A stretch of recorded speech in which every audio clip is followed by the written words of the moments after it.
Hello everyone, this is Serious Trivia and today we're continuing with our ChiBi Let's Talk Lore series. Last episode, we left off at Cao Cao's first battalion, led by Cao Ren, closes in on Xinye. With Cao Ren less than a day march away, Liu Bei's unprepared army now turns towards their strategist Zhuge Liang for guidance. Zhuge Liang quickly orders a voluntary citywide evacuation for all the civilians that are willing to escape with Liu Bei, west towards Fancheng. To assist the citizens of Xinye, Zhuge Liang sends Sun Qian and some men to Hanshui River to gather up ferries to help the young and elderly along the way.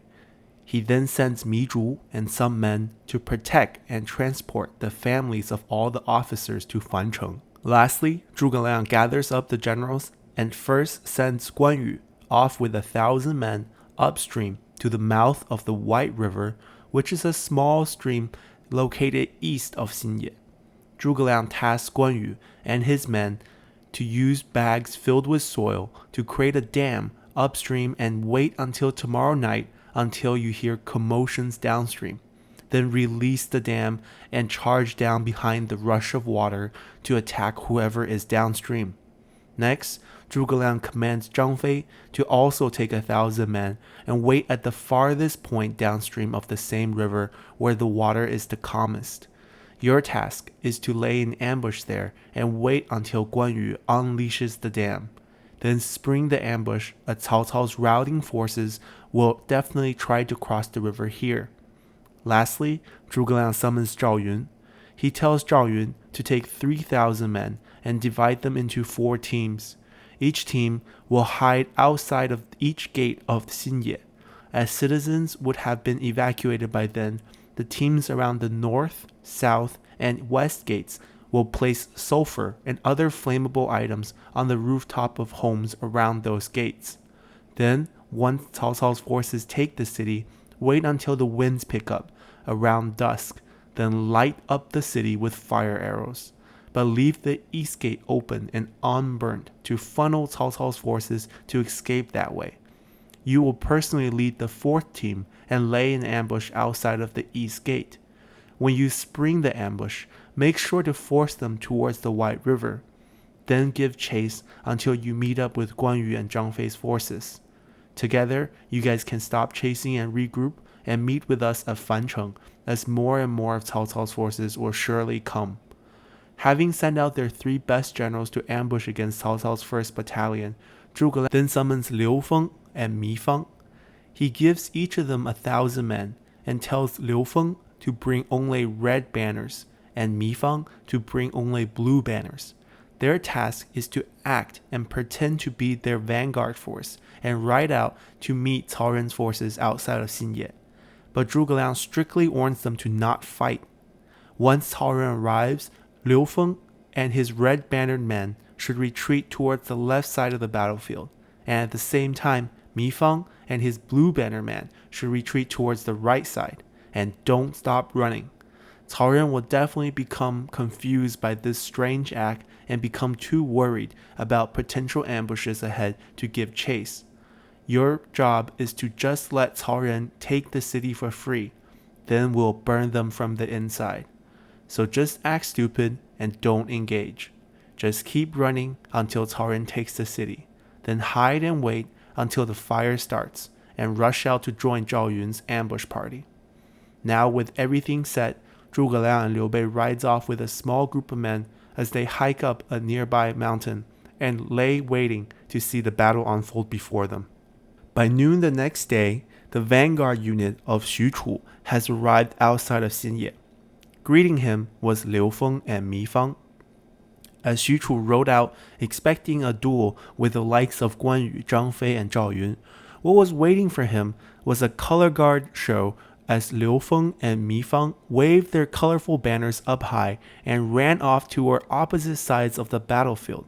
Confused, Xu Chu did not give chase with his cavalry, and instead retreated back towards the main forces of Cao Ren behind to report this strange sighting to Cao Ren. Cao Ren tells Xu Chu that this is too obvious to be a real trap by Zhuge Liang, so the more obvious it is, the more likely this is actually not an ambush. So he orders Xu Chu to give chase. But by the time Xu Chu headed back and chased into the nearby mountains, he could no longer find those men. Instead, he was greeted by Liu Bei and Zhuge Liang, sitting atop of the mountain, drinking and laughing at him. Furious, Xu Chu orders his cavalry to dismount and attempts to scale the mountain. But Liu Bei's men had sealed off all the path and threw rocks and debris down at Xu Chu. Fearing that more men are ambushing on the mountain, Xu Chu retreats back to Cao Ren. Cao Ren laughs and says, if Zhuge Liang and Liu Bei are stupid enough to ambush themselves outside of Xinye and on the mountain, then let them starve there, as we will take the city first. As their armies marched up to the gates of Xinye, dusk was quickly approaching, and surprisingly, the gates laid wide open, and not a soul was in sight. Cao Ren carefully sent scouts into the city to double-check, but they quickly confirmed that indeed the entire city was empty. Hearing this, Cao Hong laughs and tells his cousin Cao Ren that Liu Bei must have knew they had no chance, so they abandoned the city and ran off to fight another day. So Cao Ren orders everyone to march inside and settle in for the night. As Cao Ren and Cao Hong settled down to have their dinner, reports of fire poured in. At first, Cao Ren assumed his men were just careless while making dinner and sparked a few flames, but soon reports of massive fires around the north, south, and west gates worried Cao Ren as the officers stepped out to see for themselves. Sure enough, fire was burning from all three directions. The blaze was so strong in some parts of the city that it felt like it was still daytime, even though the sun had set hours ago. Cao Ren and his generals hurried onto their horses as they rushed towards the east gate. Along the way, they saw their troops trample over one another as everyone raced for their life. But just as they made it outside the city, they could make out an army fast approaching them. Still dazed and choking on fumes, they stared out to make out the banners, which turned out to be Zhao for Zhao Yun. Realizing it was the enemy, everyone turned to run, as no one wanted to be funneled back toward the burning death trap behind them. As they ran in all directions, the red banner man of Liu Feng and the blue banner man of Mi Fang also appeared and corralled the routing enemy towards the White River to the east. By 2 a.m., Cao Ren's forces finally lost Zhao Yun's forces and made it to the White River. They were overjoyed that they had survived, and many jumped into the calm and shallow waters to cool themselves down and rest after their brush with death by fire. However, their respite was short-lived, as a massive wave of water rushed towards them, flooding the entire area. Many of Cao Ren's men drowned on the spot, as they were mostly northerners who did not know how to swim. To make matters worse, right behind the wall of crushing water was Guan Yu's 1,000 men charging right for them. Cao Ren and his men quickly rowed downstream to escape both the water and Guan Yu. After another hour of non-stop riding, they finally found a calm spot on the river that they could cross over. But just as they started crossing, Zhang Fei and his 1,000 men rushed out from across the river. Xu Chu took it upon himself to hold off Zhang Fei, as Cao Ren and Cao Hong made a run for it. Xu Chu also eventually managed to free himself from his duel with Zhang Fei. As Zhuge Liang warned that more of Cao Cao's men are on the way, Zhang Fei did not give chase, and gathered up with Guan Yu and Zhao Yun. They returned back to meet with Liu Bei and Zhuge Liang as they ferried themselves across towards Fancheng. Once over, Zhuge Liang ordered that all boats should be burned, as they did not want Cao Cao's army to be using them to cross the Hanshui River. Meanwhile, Cao Ren finally managed to regroup with Cao Cao's main forces and reported his defeat. Furious that the campaign had started on the wrong foot, Cao Cao orders all 4 remaining battalions to make a push towards Fancheng. As Liu Bei's scouts reported back that over 400,000 men now fast approaches Fancheng from all sides, Liu Bei turns to Zhuge Liang for advice.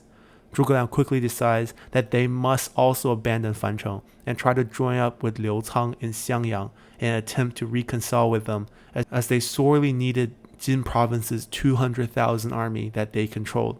Without it, their 10,000 men had no chance against Cao Cao. But aside from the issue that Liu Cong has already decided to surrender to Cao Cao, Liu Bei was more concerned about the civilians who had just followed him from Xinye, and the civilians in Fancheng who also wanted to follow him. But for their safety, he argued they must at least give Liu Cong a try. So starts the great refugee escape of Liu Bei, as tens and thousands of citizens and a few thousand of Liu Bei's armies slowly ferried themselves to the south bank of the Hanshui River and headed towards Xiangyang. Now remember, Fancheng and Xiangyang are neighboring cities on opposite banks of the river, so it did not take long for Liu Bei to arrive at Xiangyang. But since Liu Cong has already agreed to surrender to Cao Cao, and since Cao Cao had already promised Liu Cong that he can remain as the governor for the Jin province, naturally the gate did not open for Liu Bei. Cai Mao stood atop of the gatehouse and told Liu Bei to go away. Liu Bei pleaded that he did not come to argue about Liu Bei's death and will, and that even if they do not welcome him, at the very least they could take in the refugees, who were innocent in this matter of war. Unmoved, Cai Mao orders his archers to shoot indiscriminately at Liu Bei and the civilians. But just as the first volley of arrows landed into the crowds, one of Cai Mao's own generals drew his blade and killed the gate guard on the spot. He then fought his way to the control room and lowered the drawbridge over the moat, as he yelled out to Liu Bei, asking him to charge his men into the city to kill the traitors like Cai Mao. To find out who this general is, and whether Liu Bei can safely evade Cao Cao's incoming army, come back tomorrow as we'll continue our lore series.